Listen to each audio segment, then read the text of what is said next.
Tired of annoying trailers automatically playing while you're browsing on Netflix?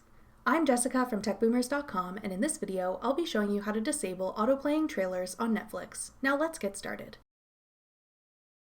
Open your preferred web browser and log in to netflix.com. Click your profile icon in the top right corner and select Account.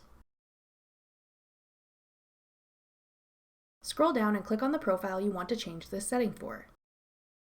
Beside Playback Settings, click Change. Then uncheck Autoplay Previews. At the bottom, click Save. This setting will be saved to your profile on all devices you use for Netflix. After that, you won't be bothered by pesky previews automatically playing while you browse. That's all it takes to disable autoplaying trailers on Netflix. Thanks for watching. If you found this video helpful, we'd love it if you'd hit the thumbs up button below and subscribe to our channel. We put out great new tech tutorials like this one every week.